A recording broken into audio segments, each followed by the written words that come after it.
Ha patteggiato 2 anni di reclusione, pena sospesa e non farà nemmeno un giorno di carcere Diego Feltrin, papà del piccolo Nicolò, morto il 28 luglio del 2022 in seguito ad una intossicazione da hashish. La soluzione della vicenda era già nota dall'inizio dello scorso gennaio, quando la difesa accolse la proposta di patteggiamento della procura di Belluno in luogo del rito abbreviato. Feltrin era accusato di omicidio colposo, decadute le accuse di detenzione ai fini di spaccio di stupefacenti e morte come conseguenza del secondo reato per la droga trovata in casa e nel corpo del bambino. Oggi la GUP del Tribunale di Belluno, Enrica Marson, ha reso noti sentenza e motivazione. A favore del 44enne principalmente l'accertamento della non volontarietà dell'accaduto. È quindi probabile che l'intossicazione acuta da hashish riscontrata dall'autopsia sul corpicino di Nicolò fu causata dall'ingerimento della sostanza trovata in casa. Inoltre, sia all'epoca dei fatti che successivamente, la condotta di Diego Feltrin è risultata irreprensibile. Incensurato prima e diligente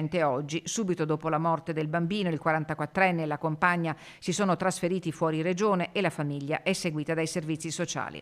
Si chiude così una vicenda dolorosa che scosse l'intera comunità longaronese di Codissago, dove vivevano i Feltrin. Difficile scordare quel caldo pomeriggio di luglio, quando la notizia della morte del piccolo Nicolò squarciò la provincia intera. Sulle prime parve che il bimbo potesse avere ingerito qualcosa di velenoso mentre giocava al parco. Le indagini stabilirono al contrario che Nicolò e il papà non erano mai stati al giardinetto di Codissago e che la tragedia si consumò in casa, dove vennero trovate incustodite modiche sostanze stupefacenti.